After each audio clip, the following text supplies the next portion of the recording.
Welcome back to Bills, Bets, and Beers. My name is Chad, the host, and this is a channel where I mostly talk about Bills football, that also just NFL in general, running through some bets and parlays that I put in, mostly doing SGPs, same game parlays, making some like 4 to 6 leg parlays most of the time at the minimum, just to make a little extra cash off the small bits that I put in for it. And also occasionally doing a good tasting and rating of a tasty brew, mostly some IPAs from the local area, and some bigger ones that I'm a fan of or I haven't tried and I see in a store. So today, as you can tell by the title, it's gonna be talking about the playoff prediction for midseason. It's been crazy. It's been 8 weeks. It's already past Halloween. Doesn't seems like the season just started yesterday. And today was just crazy because I'm doing this on Tuesday at the end of the trade deadline, and all this shit came through. And the two things for the Bills came through last minute. I thought they weren't doing anything, but we got Hines, which is huge. I'm surprised the Colts traded him away. I guarantee all their fans are pissed, but he's gonna be a great running back. I'm more interested to see what they're gonna do now because Cook started getting into his groove last game. Singletary's been playing well the past 2 games, and actually the whole season he's been around almost 5 yards, like average rushing per attempt, and it's also gonna to bleed into McKenzie as well now. But I can talk about that later. That's a whole other stuff. But just some NFL news. Some of the bigger trades. The Dolphins got the Bradley Chubb from the Broncos, which is surprising. I mean, he is a good pass rusher, and I think they know they needed to beat the Bills for the future. I'm surprised. I'd like to see how long they're gonna keep him and what contract they're gonna give him on. If they're keeping him on the current contract or if they're gonna extend him later on. But they're probably gonna have to extend him. They gave up a first and a fourth. First this year and a fourth next year. And Chase Edmonds. So I mean, they gave up good change for him. So they're guaranteed they're gonna try to keep him. Vikings upgraded their weapons. They got DJ Hawkinson from Detroit. Not too bad. Just a second this year and a third next year. And they're also going to receive a fourth this year and a fourth next year. And that's pretty much it for news. I mean, there's a couple other ones, like the Steelers got a new cornerback. Bears got Claypool, which was very interesting because it looks like they were tanking. But yeah, let's get into this video. I'll start with the AFC. Number 1 seed obviously is going to be, I think it's going to be the Bills. I think with how they're playing right now and how they've separated from the Chiefs, and also that game with the Chiefs and winning it, that's going to play a big part in getting that number 1 seed. I think it's going to come down close, especially with how the Chiefs have been playing and the Bills have been playing. It's going to come down to like 1 or 2 games, if 2 games, and the Bills are going to have the tiebreaker anyways. So I'm not really worried with us losing it unless, like, knock on wood, something horrible happens. But I think we're going to stay pretty sound and healthy and get into the number 1 seed. Not easily, but just playing how we've been playing. We have a lot of divisional games coming up. Just makes sense. We should beat the Jets twice because Wilson is not playing that great, and now Breece Hall's not there. Patriots, they're interesting, but they're definitely lacking in a lot of areas. And to keep up with the Bills, Mac Jones, I don't think he could do that. I mean, they showed it last year in the playoffs that he couldn't. So I think we're just going to be able to take it. Obviously, number 2 seed is going to be the Chiefs. And like I said, I just think the Chargers, they're too injured to actually compete with the Chiefs to take the division. So nothing we can do from there. I mean, Chargers looked like they were going to be even though they're only 1 game away at this moment, they're just does it make sense, like a pathway for them to come back and take the division? They've been too hurt, too inconsistent. Chiefs have been blowing people out. I mean, it's not even close to that point anymore. Then I have Baltimore, 3 seed. I think, unfortunately, I love the Bengals. I think they're a great team. Close buddy of mine. That's his team. He bleeds friggin' orange, and I just don't think Cincy's gonna get it around fast enough to win the division. I think Baltimore is gonna. I looked at both schedules. I think Baltimore has not that tough of a schedule coming up for the rest of the year, where currently they're like at this point one game ahead, and it just doesn't make sense for how Cincy can come back in here, unless something bad happens to like injury wise on the Ravens. That's the only way that they can actually come back and win, and that's the only way that the Cincy can come back and win that division. It's going to be close at the end. I think it's be by a game, but with the win over Baltimore, already has a win over them, and it just doesn't look good for him at this point. Next for the 4th, it's going to be the Titans. I mean, I don't have to say anything at this point because the Colts were their only competition in that division, and they beat themselves out of it at this point. Matt Ryan threw too many interceptions to lose his job that he just got at the beginning of the year. They're playing the rookie. So, rookie or second year, I forgot who it was. So, the race is already over. The Colts aren't coming back. Titans are going to win that division. Then for the 5th seed, I have the Bengals. I think they do eventually come around and get everything moving and moving more comfortably. They're going to get Chase back in 3 more weeks, hopefully. I mean, he's on IR, but they didn't say like how long he would have to be on it. I'm guessing he's just going to do those 4 weeks to come back. I mean, it's going to have to if they want to make it the playoffs. But I think that they start getting things moving in the right direction and do it quick enough where they can get into the playoffs. I think, like I said, I think they're going to be up by the 5th seed because they're only 4-4 right now. We have 9 more games left to play, or 17, yeah. 9 more games left to play. So I think they're going to turn it around enough where they're going to be around that 10-11 mark. And that's going to get them towards that 5th seed. Next, I have the Dolphins at 6. I don't like putting the Dolphins in here because I don't want to see them in there. But honestly, if we had to face the Dolphins, in the playoffs in Buffalo, give me that any day. But I think it's just better seeing them not make the playoffs and just keep rubbing it that they haven't made it in forever. But they have a favorable second half of this season, and that's why I put them at 6 because I think they play the Browns like we do the Bears, Detroit. I mean, they have a very favorable schedule going on for them at this point.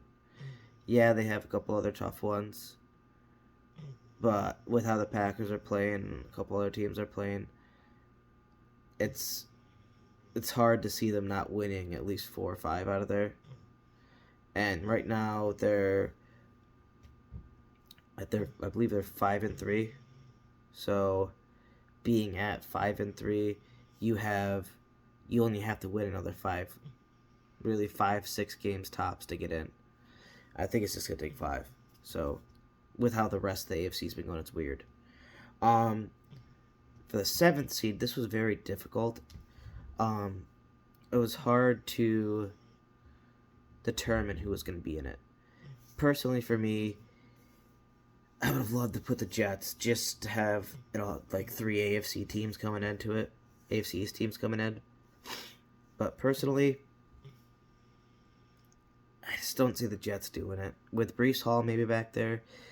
But who knows? We have to see how James Robinson's going to play and how they're going to play with him back there.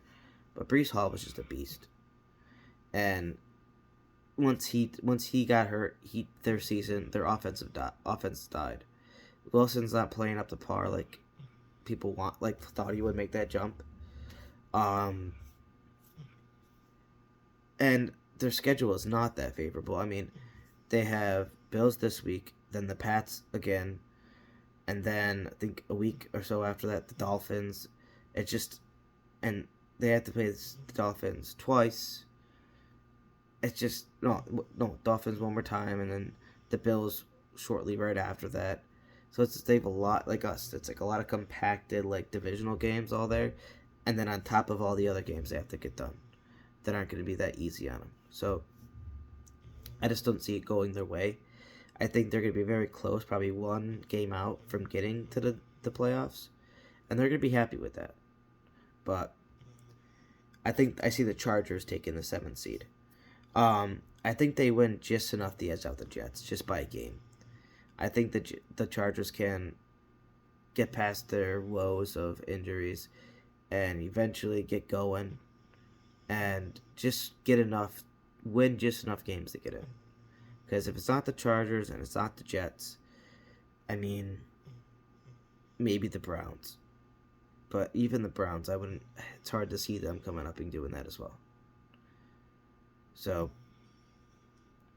I can't really think of another AFC team that could really edge out the Chargers or the Jets at that point, just with how the records are now and how they've been playing. Because Colts aren't playing well enough. Jags, no. Like I said, maybe the Browns, but that's very far fetched. And it would be very interesting if they play at the level like they did against the Bengals, but then they face the Ravens. Bengals again. I mean, this doesn't make sense. I think it's be too difficult for them to make it in. So that's going to be it for the AFC. I have Bills 1, Chiefs 2nd, Baltimore 3rd, Titans 4th, Bengals 5th, Dolphins 6th, and Chargers 7th. So let's go over to the NFC. For the NFC, I got obviously the Eagles. They're going to run away with this. They're already running away with it, being 7-0, but they're going to run away with this number 1 seed. And honestly, I could see them sitting Hurts the last game of the season, depending. Maybe let him play like a quarter of it, if that, or first, just to keep him a little warm. But they're not going to have to play him that much more. Second in the division, I have Minnesota. With the Packers losing this last game to the Bills, the Packers can't win that division anymore. Something ungodly would have to happen for the Packers to win that division. They're 3-5 now, and I think they should be 3-5, and they're down like 3 games to the 6-1 Vikings. So it's just not going to happen. Sorry, I'm just a little stuffed up right now. I'm not sure what's going on. Next, for the 3rd seed in the NFC, I have the 49ers. That's their division to lose at this point. I know they're pretty much, it's that and the Seahawks. But, I don't know. Seahawks could technically take the division, but I just think the 49ers, with McCaffrey now and Garoppolo playing like just average ball, defense playing a little bit better, I think they're just gonna take it. The Rams aren't gonna be a threat anymore, at least this year. They haven't had consistency, and it's unless something big turns around for them, that's the only way. Like, if the Rams would have traded for that pass rusher, Bradley Chubb, then maybe. But they wouldn't have traded him within the division, so it doesn't matter. But that would have been very interesting. For the 4th seed, I have the Falcons, which, surprise, surprise, no one else has this, I bet, besides Falcons fans. I think the final divisional game against the Bucs is gonna determine this, and I think Falcons win it and split that, and they have one more win than the Bucs, and they go ahead and take the division. The Bucs have to prove that they can come back and start winning some games for me to think otherwise at this point. Because Carolina screwed themselves in that last 10 seconds of that game with DJ Moore taking his helmet off and them missing that kick and it going into overtime. But I don't know, just that the way Tampa's looking, it's not looking great. Especially with more injuries and all this stuff not coming along. I mean, Tom Brady's definitely not in the best mindset either, with all this shit happening to him. So I'm gonna put them at the 4th seed. For the 5th seed, I picked Dallas. I just think I was just talking with a couple of buddies, and one guy's a Giants fan. He is very adamant. He's like, with us, if we don't get OBJ, sign OBJ, then we aren't going to be able to really go that far in the playoffs, in a sense. Because once you start facing these teams that have, a mobile quarterback, actual, a good a good rush game, a good pass game, you're not going to be able to compete with that. Right now, they're playing good defense and running the ball down your throats. That gets you so far until you have to actually score points, because they haven't been able to score. I'm not sure if they've gone over 30 in the game once, but I'm sure they have. But they are more of like a defense rushing type of stuff going on. Saquon's doing great. Saquon's doing amazing, but they don't have the receivers, and Daniel Jones is playing average, and it would be, if they had above average with that wide receiver, it might work out a little bit better. But he's playing decent. He's not turning the ball over as much, so he's getting them through stuff like this. That's why I had to pick Dallas. I think now with Dak back, everything going for them, the schedules and stuff, I just think Dallas edges them out by like a game, and it's gonna be one of those. It's gonna be that divisional game coming up. I think that's gonna turn the tides. In 6th place, I have the Giants. Like I said, they're just 1 seed behind. It's not like they're not making the playoffs. I think they just miss out on that 5th seed just by that losing that divisional game to the Cowboys. I think it's gonna be something that's that minuscule and tight of a margin to make it in for them.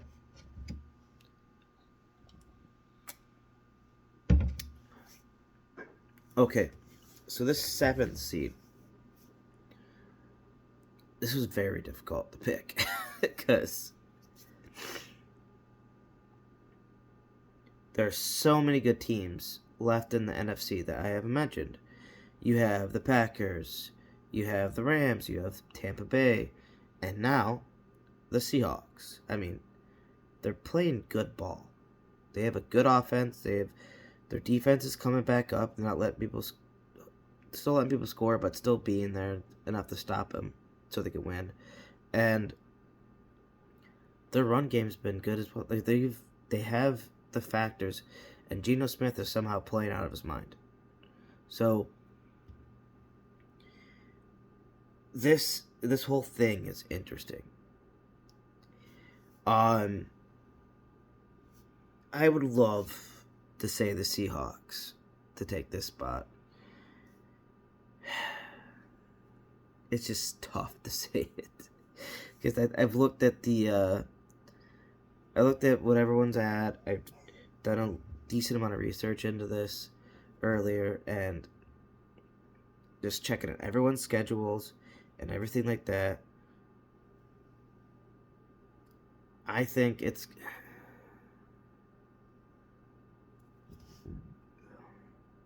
tough because Seahawks are better off right now in wins than Tampa Bay. I I was stuck between them because I thought maybe the Packers, but then because I was making this list, I'm like, oh crap, I haven't even mentioned the Packers in this list yet, and I'm like, they're a really good team. What am I doing? But I think honestly, Packers aren't making the playoffs this year. At this point, neither are the Rams, because I think the Rams have to get their shit together. If they don't, they're not making it unless they can prove the point that they can actually play a good game. Because the Rams do not have a favorable schedule in this last second half, and neither do the Packers. Tampa Bay has a way more favorable schedule, like that the teams are facing at the moment and how they're playing, and they're gonna have to play a little bit of catch up to get to where Seattle's at. But Seattle has a lot of tough matchups too. So, and Geno Smith, he's been playing well, but who knows if there's going to be a turning point. Right now, like I said, this might change in like 2-3 weeks, depending on how Seattle goes. I'm going to say Tampa Bay. I think Tampa Bay just edges out the Seahawks. But, I don't know. It could go either way. Because if Tampa Bay doesn't get their shit together this week and they lose, or I'm not sure if they have a bye week, but this week or next week, these next 2 weeks, if they lose one or two of them and the Seahawks win, the Seahawks are going to take that 7th seed. Shit, the Seahawks, if the Seahawks play well enough and the 49ers drop a couple, they shouldn't. Same thing. It could be the 49ers come in 7th. So it's, or dropping down maybe like the Giants to 7th or whatever it is. It's going to be interesting. But right now I have Tampa there. And that's wild to think that you're going to have a list for the playoffs without the team that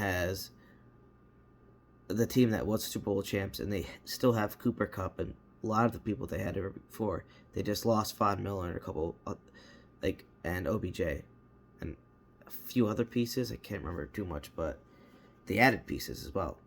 Bobby Wagner and a couple other defensive people. So it's like they kind of like, and Allen Robinson. They kind. It looked like they kind of put the pieces back together. They lost a couple, but they just put similar pieces in there. It's just not functioning at the moment, and like the Packers just aren't playing well. They lost their wide receiver one, and they just haven't came back from that. But hopefully, they're probably going to start running the ball more with how they ran against the Bills. And the Bills' run defense isn't that bad. So, I think they just played good running game that game, personally. But, like I said, it's going to be very interesting. I would like to say Seattle is going to take the 7th seed, but I just have more trust in Tampa Bay at this point. With their schedule and how it's looking for them, it just looks a lot easier for them that way. But wouldn't that be wild? If Tampa Bay, Packers, and the Rams were all out of the playoffs, that'd be unheard of. Yeah, that's gonna be it for that portion. Tonight I'm gonna be doing a rating and tasting of Tasty Brew. I want to keep it warm so it's like I'll be talking too long, so I do. The grand reveal. It's Danger Beach IPA, New Belgium Voodoo Ranger.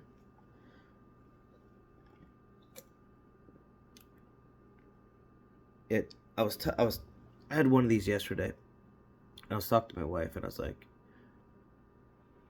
it's only it's still 7%, 7.1, and it kind of, for me, it tastes like a little slightly flat orange soda.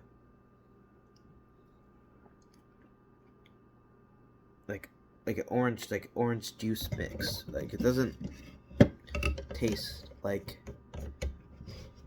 I don't know. To me, it didn't have that normal like it's that juicy of like it's that hazy of an IPA, juicy hazy IPA that's it's really good. It's smooth. Like I drank like two or three of them the other day, and I was like, this is very smooth. It's I don't know. It like I would give the drinkability part of it like 8.5. It was so smooth. I'm gonna get that color for you right now so you can see what it looks like. I was curious because I feel it was like it was a lot lighter, like clearer looking. Yeah, as you could tell, I got my nice little old mug, but it doesn't look too IPA-ish. You know what I mean? It's very, very lighter colored. It doesn't have the normal darkness to it. And there's a lot of like carbonation stuff to it. So definitely interesting color. I would say, I don't know, like I think just off what you'd think it would be and what it turns out it is, you gotta give it like a 6.7, 6.8. Just because it's very intriguing to me, at least. Next, bingeability. Like I said, I had three. Like, this is a beer. Like, obviously, if you binged these, you'd have a fun night, but you probably wouldn't remember too much of it. But you could definitely have 5 or 6 of these, and be fine. I mean, 7%'s not too strong. And probably like 12-ounce cans, not like tall boys. So, because you can't even find it that anyways. They're in special packs. That's why I had to buy a whole 12-pack. They gave me 3 or 4 of each can. Yeah, 3 of each can. So I only have like 3 of these. Also, design. Honestly, gotta take that out of this thing again. This design. It's kind of what I bought. I was very interested in what the flavor is going to be.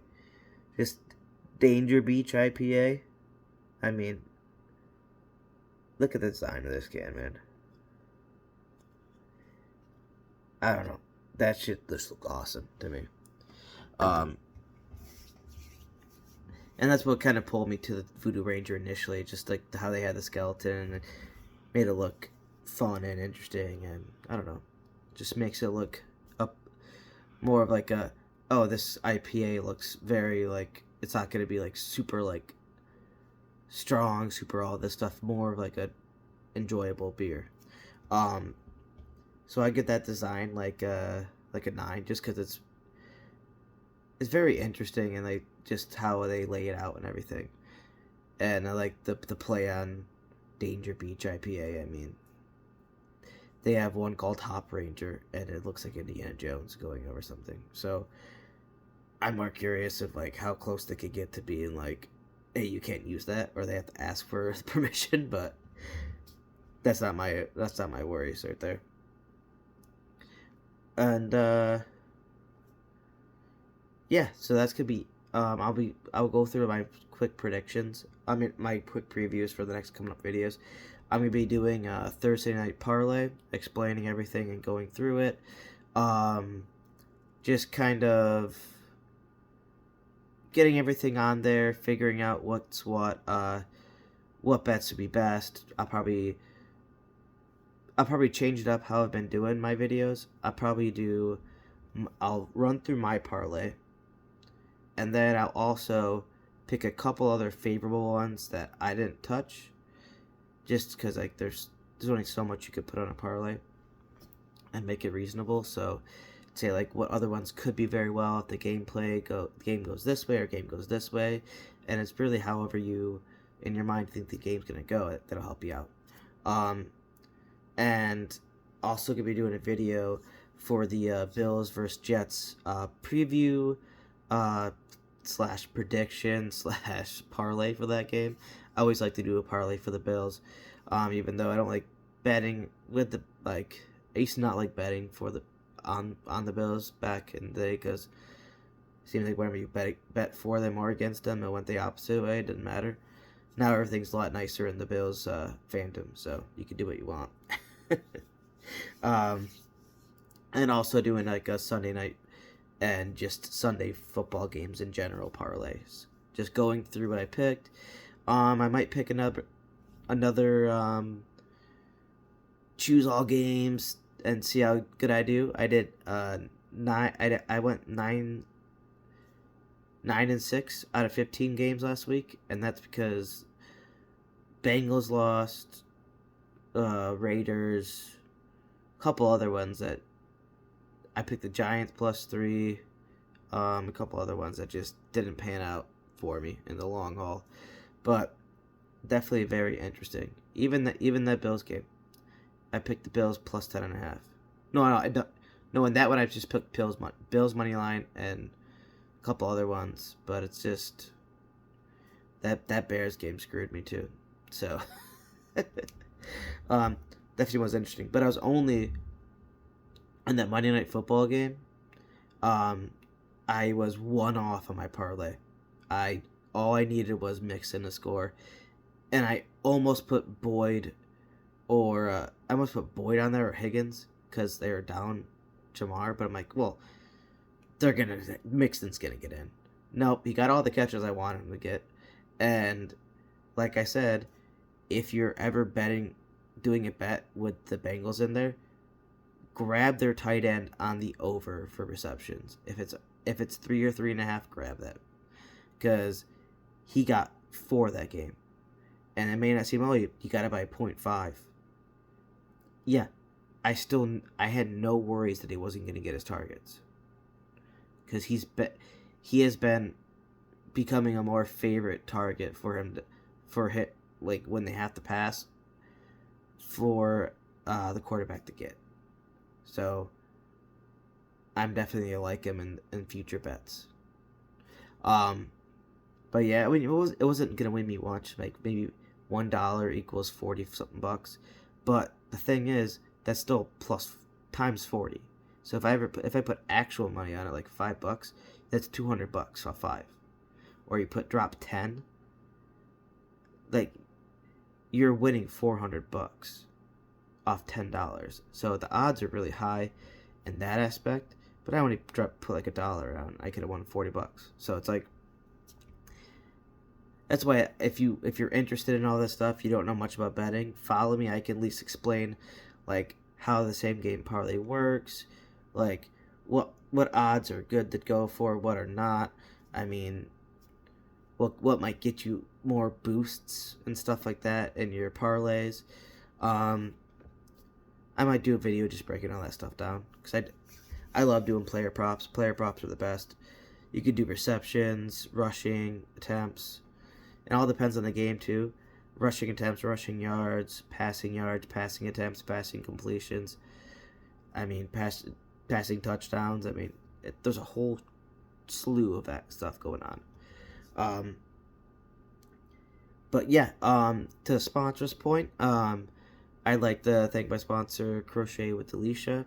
She's my wife, so I have to. No, I'm just kidding. She does very good products. You can see her on Instagram. It's Crochet with Elisha. It's Elisha. She does anything from hats, gloves for adults, kids. She does like this cool dragon scale stuff. She does headbands like for babies. She does dolls, like anything you can think of. She does cardigans, bikini tops, bottoms, beer koozies. I mean, anything that has a pattern to it, she can make. So just shoot her a DM if you are interested in anything she's already made, or if you have something you would like her to make, and I'm sure she can find a pattern for you and give you a price of what it would cost to get that done. Next, I have my buddy Evan. His channel is Mr. Nasty Time, Mr. _Nasty Time. Um, he's does a lot of. He's been doing more NFL content lately. He has weekly NFL rankings.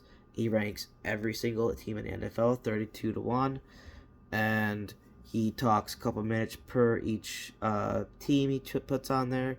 Has some decals of like the teams and stuff and the numbers, and he keeps a good track of if they went up and down and stuff like that from the last week before that. Very entertaining, very knowledgeable. He also does some MMA content as well. He's very good with that stuff too.